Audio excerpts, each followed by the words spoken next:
مرحبا أهل الكمال مرحبا أهل النوادي. بسم الله الرحمن الرحيم. الفاتحة على روح سيدنا وحبيبنا وشفيعنا رسول الله محمد بن عبد الله وعلى آله وصحبه أجمعين وإلى حضرة النبي. الفاتحة.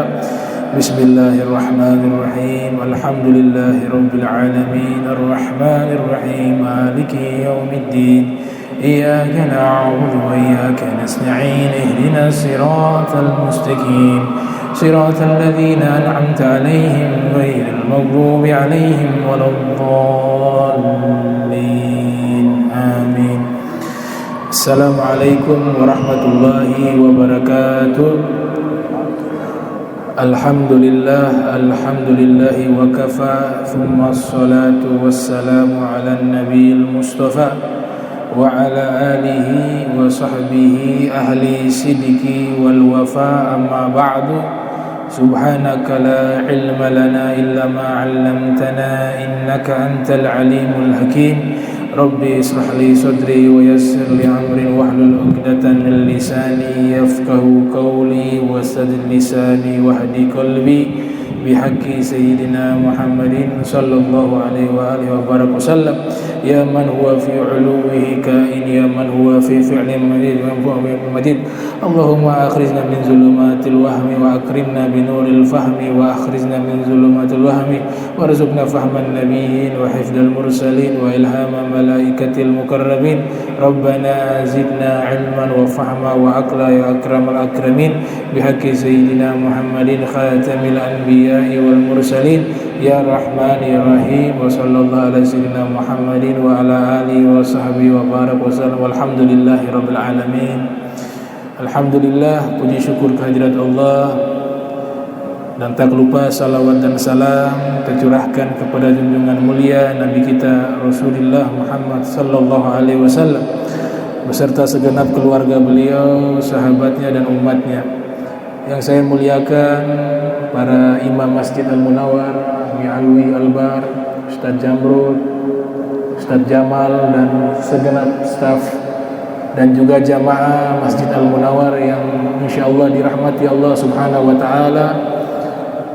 Sebelum kita memulai kajian kita di hari ini, saya mau mengucapkan minal aidin wal faidin ya, karena belum sempat bertemu walaupun sudah berlalu hari raya Idul Fitri, sudah lama, tapi tidak ada salahnya saya mengucapkan minal aidin wal faidin. Mohon maaf jika selama mengajar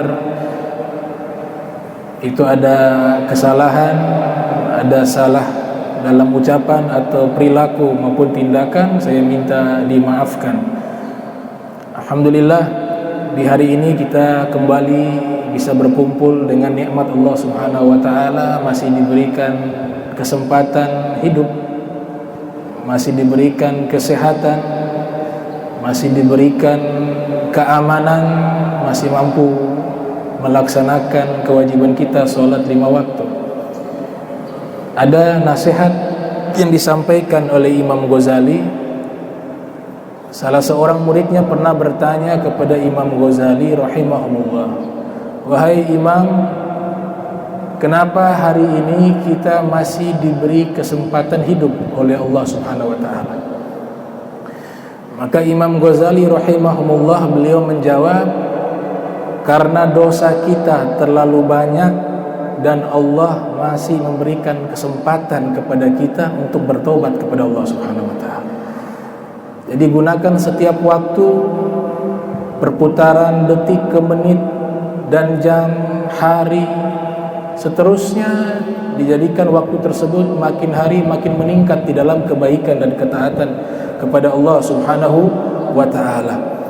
Sebelum kita memulai kajian kitab Al-Adhkar An-Nawawiyah, sebagai prolog atau mukaddimah atau kata pengantar, untuk mereview kembali bahwa kitab yang kita baca yaitu kitab Al-Adhkar An-Nawawiyah, kumpulan-kumpulan zikir yang bersumber dari Rasulullah sallallahu alaihi wasallam.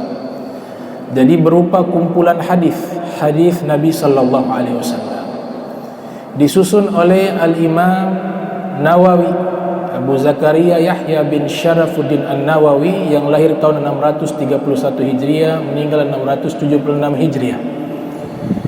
Hadis Rasul sallallahu alaihi wasallam adalah satu hal yang sangat penting di dalam agama Islam.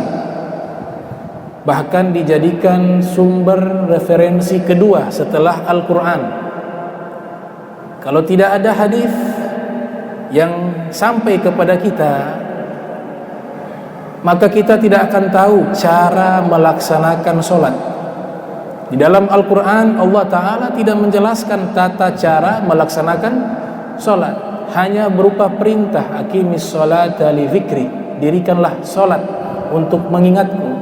Adapun cara sholat itu termaktub di dalam hadis-hadis Rasulullah sallallahu alaihi wasallam dengan isyarat dari Nabi sallallahu alaihi wasallam, "Shallu kama raaitumuni usolli." Sholatlah kalian sebagaimana kalian melihat saya sholat, kata Nabi sallallahu alaihi wasallam. Begitu juga tentang puasa, hanya ada perintah di dalam Al-Quran, adapun tata cara dan hal-hal yang membatalkan puasa tidak dijelaskan di dalam Al-Quran. Berupa perintah untuk melaksanakan puasa terdapat di dalam Al-Quran. Ya ayyuhalladzina amanu kutiba alaikumusiyam kama kutiba alal ladzina min qablikum la'allakum tattaqun. Wahai orang-orang beriman, diwajibkan kepada kalian berpuasa. Hanya perintah di dalam Al-Quran. Adapun cara berpuasa dan hal-hal yang membatalkan puasa dan sunnah-sunnah di dalam berpuasa, seluruhnya termaktub di dalam hadis Rasulullah sallallahu alaihi wasallam. Zakat juga demikian. Khuz min amwalihim sadaqah, ambillah sebagian dari harta mereka sebagai sedekah. Hanya berupa perintah pengambilan zakat, tapi tata cara dari melaksanakan zakat seluruhnya berada dan termaktub di dalam hadis Rasul sallallahu alaihi wasallam. Ibadah haji juga demikian, hanya diperintahkan untuk melaksanakan haji. Adapun tata caranya haji, manasiknya, itu seluruhnya terdapat di dalam hadis Rasul sallallahu alaihi wasallam dengan isyarat dari Nabi sallallahu alaihi wasallam, khudhu anni manasikakum, ambillah cara berhaji kalian dariku, kata Rasul sallallahu alaihi wasallam. Berarti hadis ini kedudukan sangat urgen, sangat penting di dalam agama Islam. Allah Subhanahu wa taala mengisyaratkan di dalam Al-Qur'an tentang hadis Nabi sallallahu alaihi wasallam di beberapa tempat. Wa ma atakum mir rasul fakhudhuhu wa ma nahakum anhu fantahu. Apa yang dibawa oleh Rasulullah kepada kalian ambillah, dan apa yang dilarang oleh Rasul sallallahu alaihi wasallam tinggalkanlah. Ini isyarat untuk kita mengambil hadis-hadis Rasulullah sallallahu alaihi wasallam. Di dalam ayat yang lainnya Allah Subhanahu wa taala berfirman, "Wa may yuti'ir rasula faqad ata Allah." Siapa yang taat kepada Rasul, maka sungguh dia telah taat kepada Allah Subhanahu wa taala. Bentuk ketaatan kepada Rasul sallallahu alaihi wasallam adalah melaksanakan seluruh perintah beliau dan menjauhi seluruh larangan beliau, dan seluruhnya itu termaktub di dalam hadis Nabi Muhammad sallallahu alaihi wasallam. Di surat yang lainnya Allah Subhanahu wa taala berfirman, "Ya ayyuhalladzina amanu atiiullaha wa atiiur rasul wa ulil amri minkum." Wahai orang-orang beriman, taatilah Allah dan taatilah Rasulullah sallallahu alaihi wasallam dan pemimpin di antara kalian. Para ulama tafsir di antaranya Al-Imam Abu Ja'far Muhammad Ibnu Jarir At-Tabari yang lahir tahun 224 Hijriah, meninggal tahun 310 Hijriah, dalam kitab tafsirnya Jami'ul Bayan menafsirkan kata atiullah, taatilah Allah, artinya taatilah Al-Quran, seluruh perintah dan setiap larangan yang ada dalam Al-Quran, maka taatilah.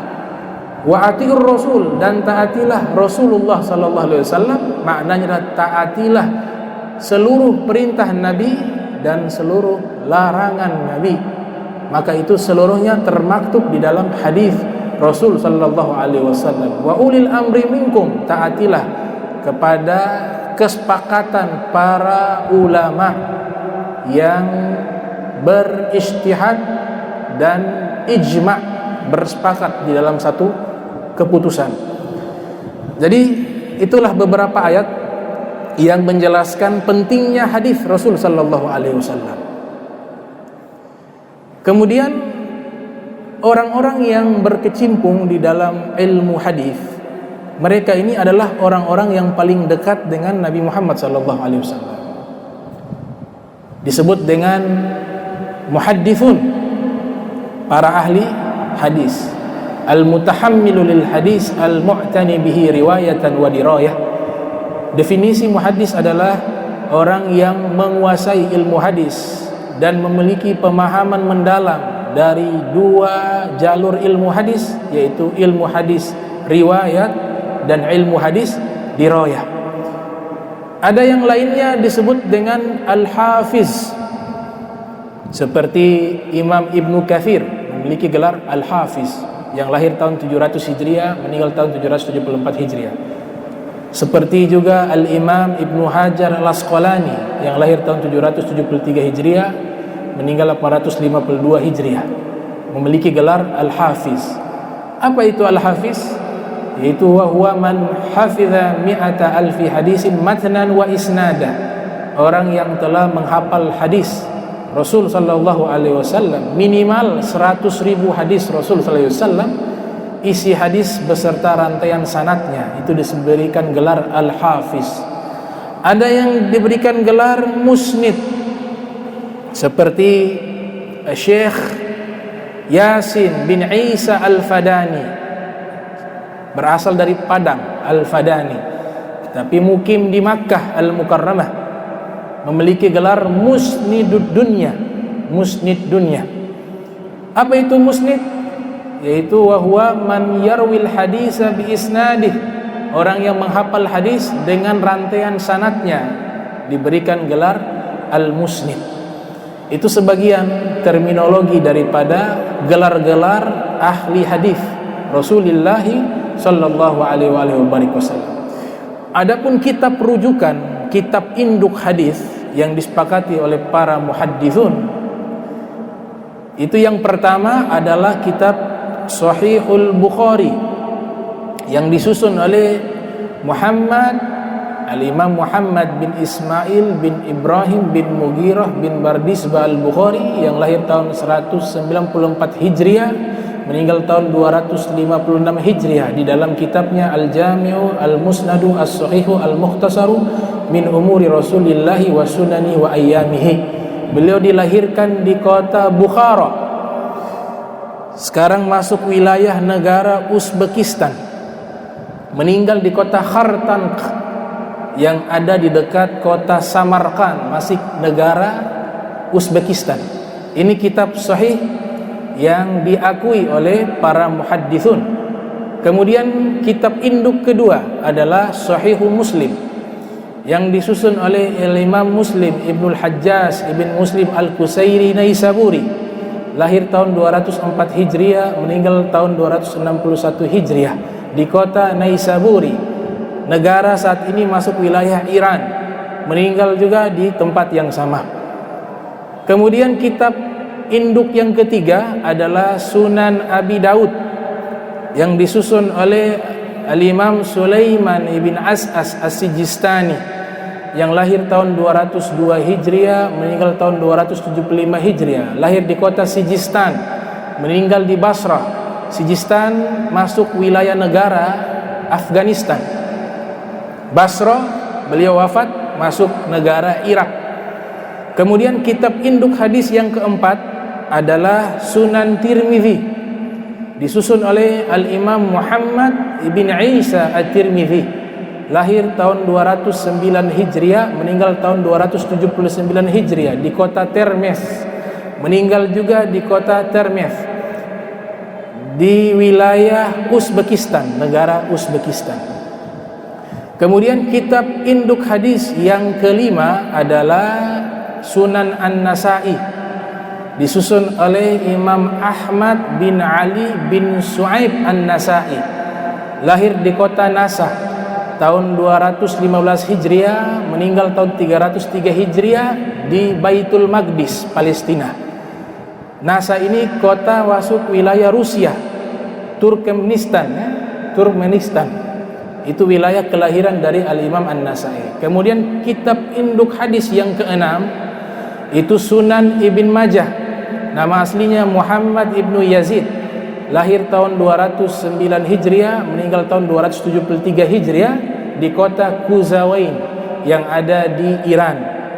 Inilah 6 kitab induk yang disebut dengan Kutubu Sittah, kitab hadis induk yang 6. Walaupun di bagian terakhir Ibnu Majah dan beberapa selain Bukhari dan Muslim ada terdapat ikhtilaf para ulama di dalam urutannya. Ada yang memasukkan Al-Muwatta, ada yang memasukkan Musnad Ahmad bin Hanbal, ada yang memasukkan Musnad Al-Imam Ad-Darimi dan seterusnya. Namun yang populer di kalangan muhadditsun adalah kitab Kutubus Sittah yang tadi saya sebutkan satu persatu, mulai dari Imam Bukhari sampai Al-Imam Ibnu Majah radhiyallahu taala anhum wa arda.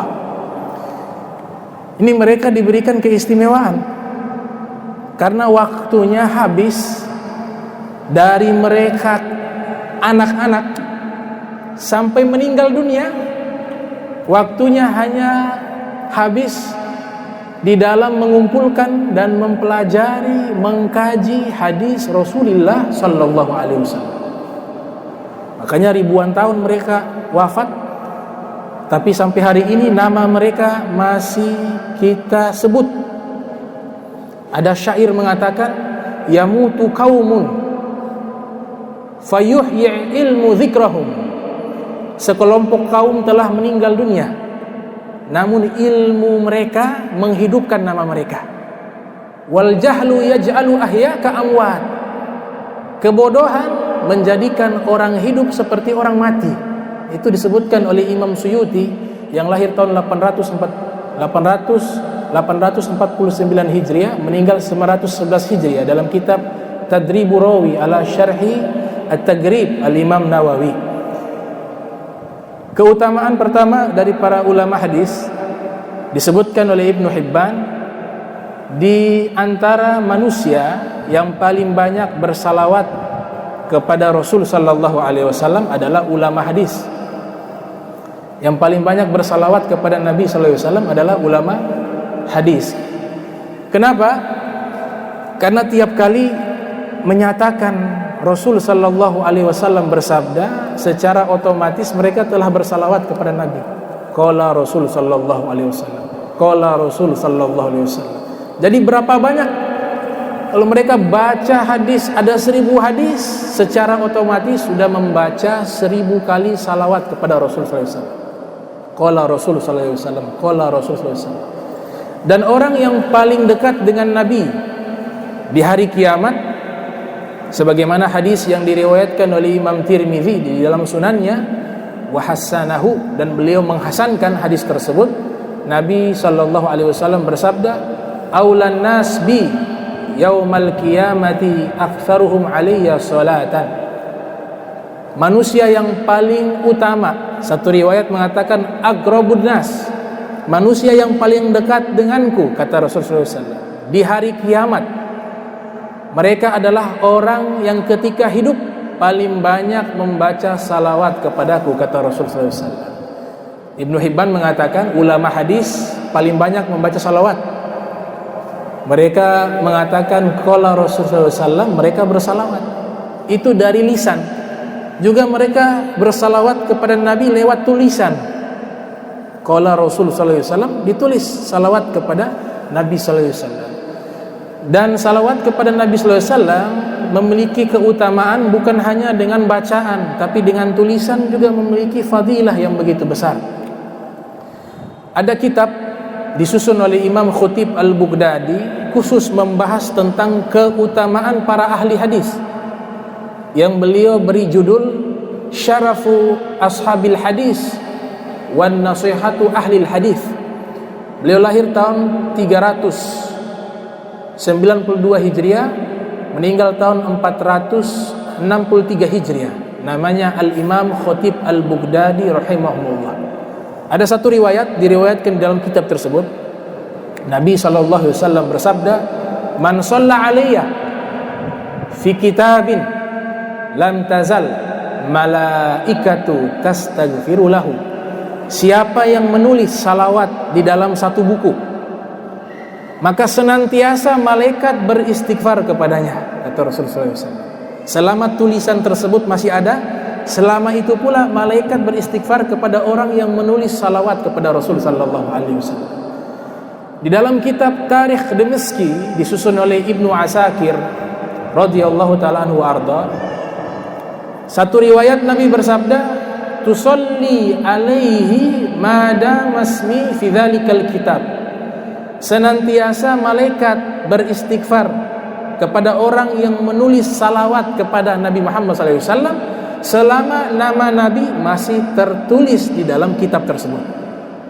Makanya ditulis oleh para ulama salawat kepada Rasul sallallahu alaihi wasallam. Satu riwayat juga diriwayatkan oleh Imam Khatib Al-Baghdadi, qala Nabi sallallahu alaihi wasallam, "Idza kana yaumul qiyamah," apabila tiba hari kiamat, yaji'u ashabul hadis wa ma'ahum mahabir, datang rombongan ahli hadis, mereka membawa tinta-tinta yang mereka tulis daripada sabda Rasul sallallahu alaihi wasallam.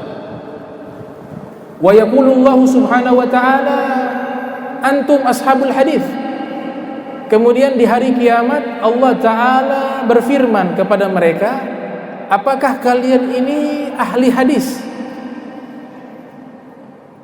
Taliman kuntum taktubuna sholata ala nabi sallallahu alaihi wasallam intaliku ilal jannah." Dulu kalian hidup di dunia, kesibukan kalian adalah mencatat dan menulis salawat kepada Rasul sallallahu alaihi wasallam, maka balasannya sekarang intaliku ilal jannah. Silakan kalian pergi menuju kepada surganya Allah Subhanahu wa taala. Intaliku ilal jannah, kata Allah Taala kepada ahli hadis Rasul sallallahu alaihi wasallam. Ada seorang guru besar hadis di Mesir, namanya Profesor Dr. Fuad Syakir. Beliau punya kitab yang disusun namanya Laisa min Qaulin Nabi. Beliau kisahkan di masa Daulah Abbasiyah itu mereka mencatat hadis-hadis Nabi sallallahu alaihi wasallam, ditulis hadis Nabi sallallahu alaihi wasallam. Cuman salawat kepada Nabi disingkat pakai huruf shad. Sampai sekarang ini ada buku-buku ketika qala Rasul, salawatnya dia tulis shad, disingkat. Ibnu Hajar Haytham rahimahumullah, seorang ulama pakar fikih Syafi'i, beliau mengatakan hukumnya makruh, hukumnya tidak baik. Wa fa'ilul makruhi lam yu'azzabi wa in bal in yakuffa limtithalin yusabi. Di dalam kitab Zubat dikatakan perbuatan yang dilakukan dan hukumnya makruh tidak kena dosa, tidak kena dosa. Tapi ditinggalkan perbuatan makruh karena ingin melaksanakan perintah Nabi Muhammad SAW, yusab, diberikan pahala. Yusab, diberikan pahala. Jadi jangan malas menulis salawat kepada Nabi SAW. Jangan pakai singkatan huruf shad, tulis sallallahu alaihi wasallam menggunakan bahasa Arab atau bahasa Indonesia. Karena kalau kita menyingkat salawat, fadilah salawat kita tidak dapat. Apa artinya shad? Shad tidak ada makna. Huruf shad tidak ada makna secara bahasa. tapi punya makna yang tersirat. Karena ada surat namanya surat Shad. Setiap huruf, kata ulama tafsir, seperti Al-Imam Fakhruddin Ar-Razi yang lahir tahun 544 Hijriah, meninggal 606 Hijriah, dalam kitabnya Mafatihul Ghaib beliau mengatakan setiap huruf yang ada di dalam Al-Quran memiliki makna. Cuma ada yang diketahui, ada yang tidak diketahui. Likulli ayatin zahirun wa batinun wa haddun wa matla'.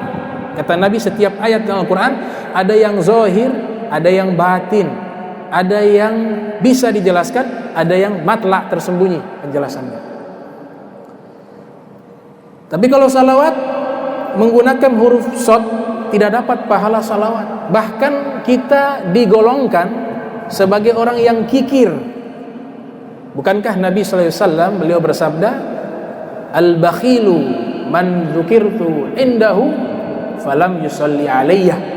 Orang yang paling kikir adalah jika namaku disebut dia tidak bersalawat kepadaku, kata Rasul sallallahu alaihi wasallam. Itu orang yang paling kikir. Makanya dikisahkan oleh Profesor Dr. Fuad Syakir, di zaman Daulah Abbasiyah hadis Nabi ditulis, namun salawatnya disingkat menggunakan huruf Shad. Kemudian ada seorang nasikh, seorang penulis, pentashih yang mengoreksi hadis-hadis Nabi, karena zaman dulu belum ada percetakan, seluruhnya ditulis dengan tangan. Maka ini seorang nasikh, bukan ulama, memang kerjaannya mengkoreksi kitab-kitab hadis yang sudah dituliskan, dikoreksi oleh seorang nasikh. Kemudian huruf Shadnya dia hapus dan dia menambahkan salawat sallallahu alaihi wasallam. Berapa ribu itu hadis. Dia rela satu persatu huruf Shad, dia bilang ini Shad. Mungkin pernyataannya huruf Shad ini kurang ada ta'zim kepada Nabi, masa disingkat-singkat. Kalau bahasa Indonesia biasa SAW, SAW. Nah, akhirnya beliau ganti satu persatu dengan penuh kesabaran. Ribuan hadis beliau ganti Shad dengan sallallahu alaihi wasallam, sallallahu alaihi wasallam, dengan penuh penghormatan, dengan penuh kecintaan kepada Sayyidil Wujud Al-Mustafa Rasulullah Muhammad sallallahu alaihi wasallam. Hapus satu persatu. Sampai tengah malam belum selesai, ribuan hadis. Akhirnya kecapean tertidur di atas kitab. Ketika tertidur di atas kitab, bermimpi berjumpa dengan Nabi Muhammad sallallahu alaihi wasallam. Fatabassama Rasul sallallahu alaihi wasallam. Di dalam mimpi tersebut Nabi tersenyum kepadanya. Dan Nabi mengatakan, "Engkau tahu tidak? Tadi saya telah berdoa meminta kepada Allah." Dikatakan, "Saya tidak tahu ya Rasulullah. Apa yang kau minta?" "Saya minta kepada Allah agar dosa-dosamu diampuni oleh Allah Subhanahu wa taala dan Allah masukkan engkau ke dalam surga bighairi hisab, tanpa ada perhitungan," kata Nabi sallallahu alaihi wasallam. "Kenapa wahai Rasulullah engkau meminta kepada Allah untuk diberikan anugerah tersebut kepada saya?" Apa kata Nabi sallallahu alaihi wasallam? "Karena engkau telah bersusah payah mengganti huruf Shad dengan ucapan salawat kepadaku," kata Nabi Muhammad sallallahu alaihi wasallam. Sallallahu alaihi wasallam. Itu. Jadi orang yang bisa mendapatkan perhatian Nabi beruntung. Kita kadang-kadang cari perhatian pejabat, perhatian bos, perhatian orang yang kita cinta, tapi kita lupa ada perhatian yang begitu berharga, yaitu mendapat perhatian dari Nabi Muhammad SAW. Imam Syafi'i rahimahumullah, ini kisah ditulis oleh Al-Imam Zawzi Al-Qayyim yang lahir tahun 691 Hijriah, meninggal tahun 751 Hijriah. Kitabnya berjudul Jala'ul Afham fi fadli salati ala khairil anam, tentang keutamaan salawat kepada Nabi Muhammad SAW. Imam Syafi'i ketika meninggal dunia, wafat tahun 204 Hijriah, beliau lahir tahun 150, meninggal 204 Hijriah. Di saat itu murid-muridnya bermimpi. Ternyata dalam mimpi tersebut melihat Imam Syafi'i bersama Nabi Muhammad SAW. Kemudian terjadi dialog antara Rasul SAW dengan Imam Syafi'i. Kata Nabi SAW, "Ya Muhammad." Nabi memanggil nama Imam Syafi'i. Imam Syafi'i nama aslinya Muhammad bin Idris. "Ya Muhammad, atadri bima sa'altu rabbi fik?" Wahai Muhammad, engkau tahu tidak tadi saya minta apa kepada Allah untuk dirimu? Subhanallah. Kata Imam Syafi'i, "Allahu wa rasuluhu a'lam." Saya tidak tahu ya Rasulullah, Allah dan Rasul lebih tahu. Apa kata Nabi sallallahu alaihi wasallam? "Sa'altu rabbi fika an la yuhasibaka yaumal qiyamah." Kata Nabi sallallahu alaihi wasallam, saya tadi berdoa meminta kepada Allah. Oh, doanya Nabi tidak pernah Allah tolak. Apapun permintaan Nabi Allah terima. Bahkan sebelum Nabi mengungkapkan lewat kata-kata doa tersebut, masih tersembunyi dalam hati, Allah tahu dan Allah kabulkan. Disebutkan di dalam Al-Quran, "Qad nara taqalluba wajhika as-sama' falanuwalliyannaka kiblatan tardaha fawalli wajhaka syatra Masjidil Haram." Kami melihat wajahmu mengangkat ke arah langit. Allah nyatakan, wajah siapa di sini? Wajahnya Nabi Muhammad SAW. Kami melihat wajahmu mengangkat ke langit. Ulama tafsir mengatakan Nabi SAW waktu itu punya keinginan di dalam hati agar arah kiblat dipindahkan. Yang tadinya beliau sholat menghadap ke Baitul Maqdis, dalam hati Nabi ingin berpindah ke Ka'bah. Belum diungkapkan lewat kata-kata, masih tersimpan di dalam hati. Allah berfirman, "Fawalli wajhaka syatra Masjid." Palingkan wajahmu ke arah Masjidil Haram. "Qad nara taqalluba wajhika fis sama' falanuwalliyannaka kiblatan tardaha." Kami akan palingkan wajahmu ke arah kiblat yang engkau suka. Kesukaan Nabi, keinginan Nabi masih di dalam hati, Allah telah kabulkan. Bagaimana kalau Nabi Muhammad SAW berdoa lewat untayan kata-kata? Maka Imam Syafi'i nanti katakan, saya meminta kepada Allah agar engkau di hari kiamat Allah tidak hisab, masuk surga tanpa ada hisab, perhitungan. Man husiba uziba, kata Nabi. Siapa yang dihisab, hakikatnya dia diazab, kata Rasul sallallahu alaihi wasallam. Imam Syafi'i bertanya kepada Nabi sallallahu alaihi wasallam, "Ya Rasulullah, kenapa engkau meminta kepada Allah agar aku masuk ke dalam surga tanpa hisab? Amalan apa yang aku lakukan sehingga engkau memohon kepada Allah?" Lihat, Imam Syafi'i ini merasa tidak punya amal. Orang-orang soleh itu kalau beramal merasa tidak punya amal, tidak dihitung amalnya karena merasa cacat dan kurang. Maka Imam Syafi'i mengatakan, apa gerangan amalan sehingga engkau meminta kepada Allah aku masuk surga tanpa hisab? Apa kata Nabi sallallahu alaihi wasallam? Karena engkau pernah bersalawat kepadaku dengan salawat yang tidak pernah seorang pun bersalawat kepadaku, dengan sigot yang engkau karang. Jadi Imam Syafi'i ada mengarang sigot salawat, karangan beliau sendiri. Kata Nabi, salawat tersebut yang menyebabkan engkau masuk surga tanpa hisab, yaitu Allahumma sholli ala Muhammadin kullama dzakaraka dzakirun aw ghafala an dzikrika ghafilun.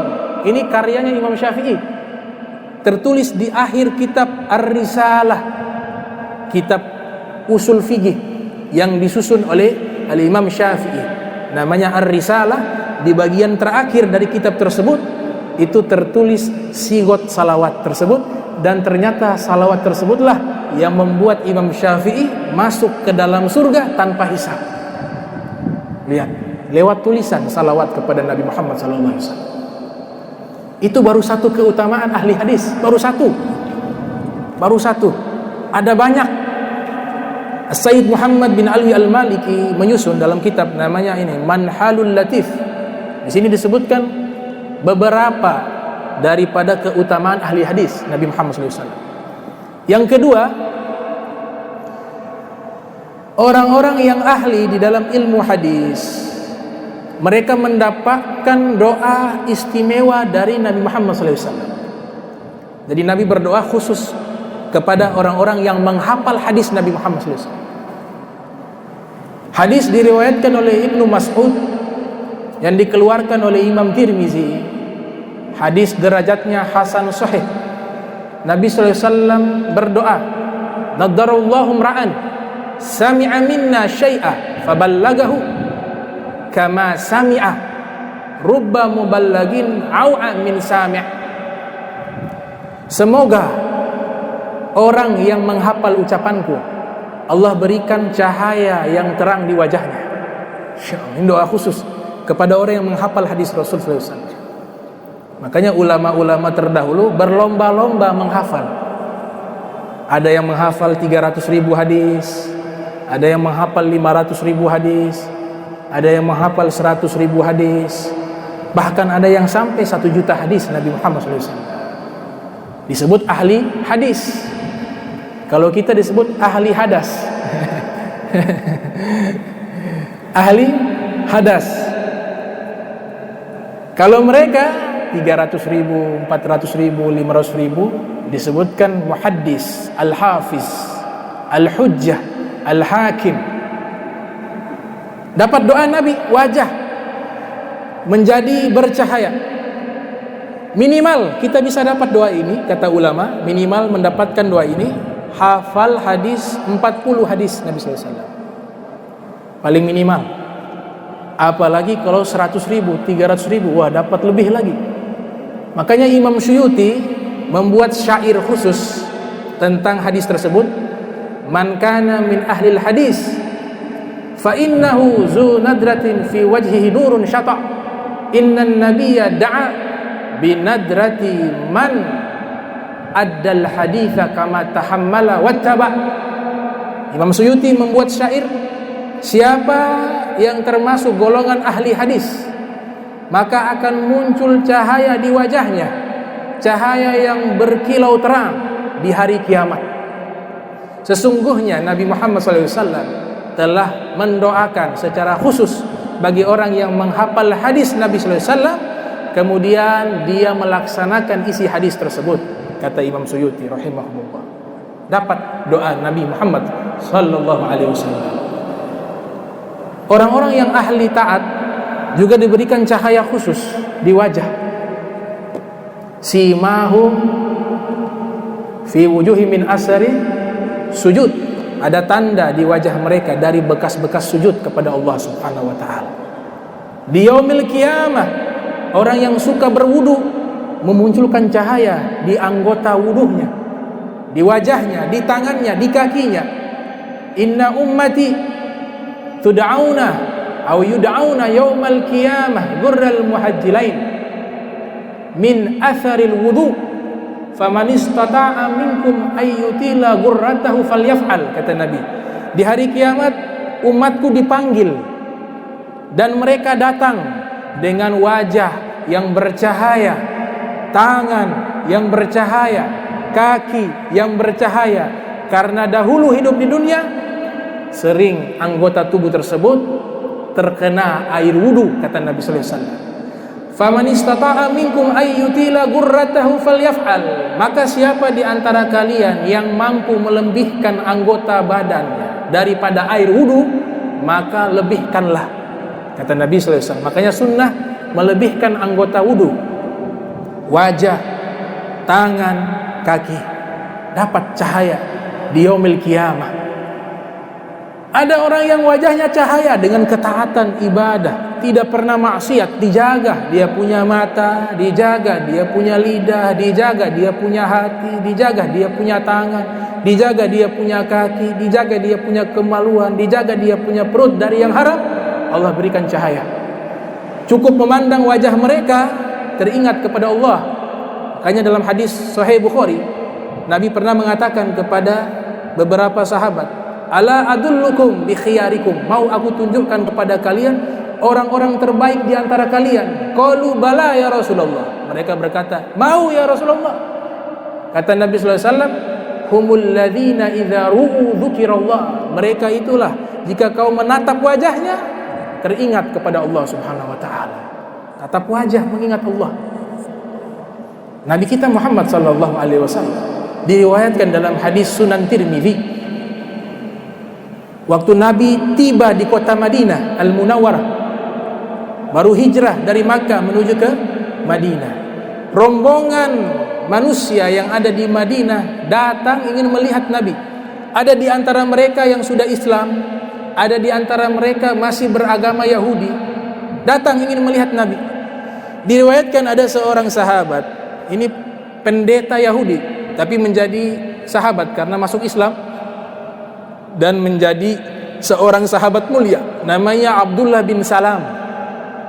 Ini Abdullah bin Salam waktu Nabi baru tiba di kota Madinah, ikut rombongan manusia hanya untuk ingin melihat wajah Nabi sallallahu alaihi wasallam. Faji'tu finnas li anzura ila wajhihi. Ketika saya datang dengan rombongan manusia dengan tujuan yang saya miliki, ingin melihat wajahnya Nabi, karena beliau ahli kitab Taurat, sudah tahu karakteristik Rasul sallallahu alaihi wasallam. Tapi untuk meyakinkan hatinya, beliau ingin melihat wajah Nabi Muhammad sallallahu alaihi wasallam. Ini beliau katakan, li anzura ila wajhihi. Saya datang untuk melihat wajah Nabi. Falamma ra'aitahu wajhahu, falamma ra'aitu wajhahu araftu anna wajhahu laisa biwajhin kadzab.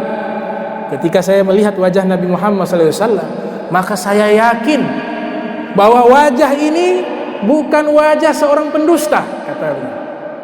Bukan wajah seorang pendusta. Hanya dengan melihat wajah Nabi Muhammad, beliau Abdullah bin Salam masuk ke dalam agama Islam. Hanya melihat wajah Nabi Muhammad sallallahu alaihi wasallam. Ada satu riwayat disebutkan dalam kitab Kashful Ghummah an Jamil Ummah dari Al-Imam Abdul Wahab Sya'rani rahimahumullah. Sayyidina Abdullah bin Abbas pernah bertanya, ya Rasulullah, ayyu julasaina khairun?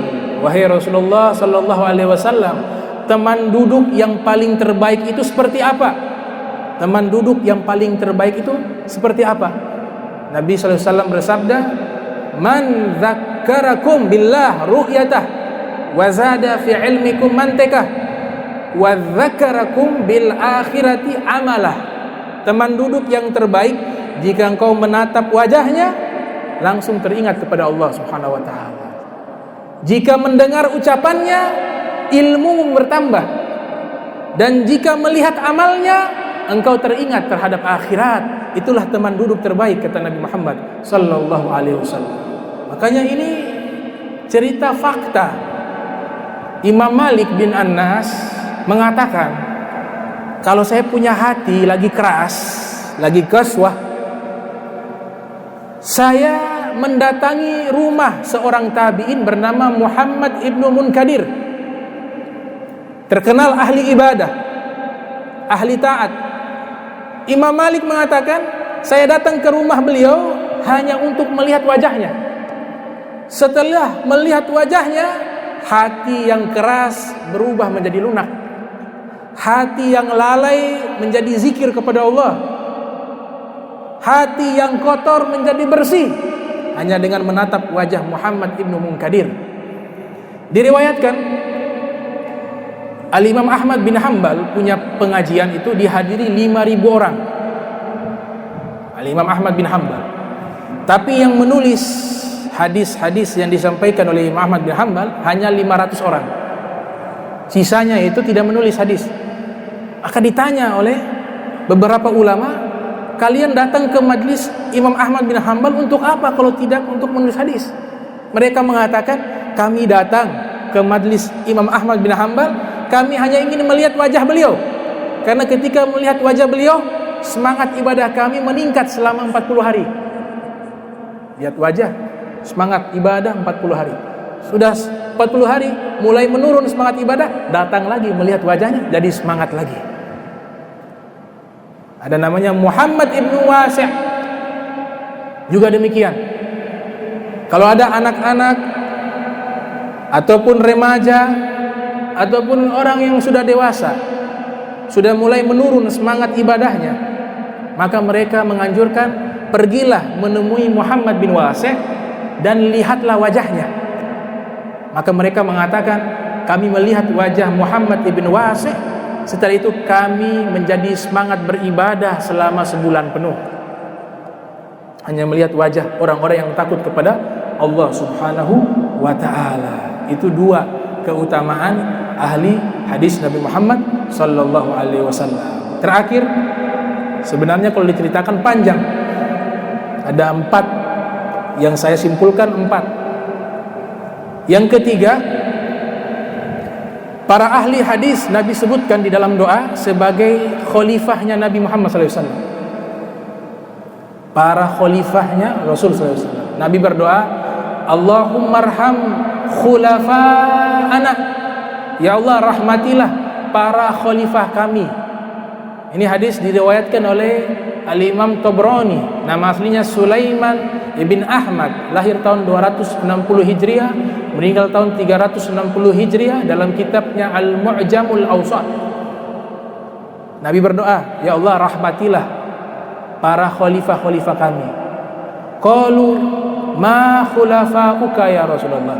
Wahai Rasulullah, siapa khalifah-khalifahmu?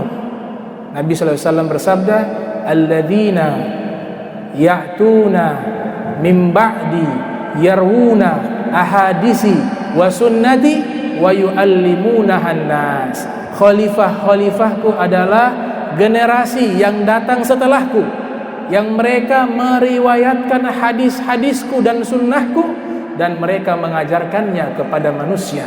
Mereka itulah khalifah-khalifahku, kata Rasul sallallahu alaihi wasallam. Mudah-mudahan anak-anak kita bisa jadi ahli hadis, bisa jadi orang-orang yang dekat dengan hadis Nabi Muhammad sallallahu alaihi wasallam, bisa menjadi orang-orang yang dekat dengan Nabi Muhammad sallallahu alaihi wasallam, dan bisa mendapatkan syafaat dari Rasulullah sallallahu alaihi wasallam, dan mendapatkan perhatian dari Nabi Muhammad sallallahu alaihi wasallam. Allahumma jam'ana hadza jam'an marhuma wa tafarraqna min ba'di tafarraqa ma'suma wa la taj'al minna wa la minna syaqiya wa la mahruma.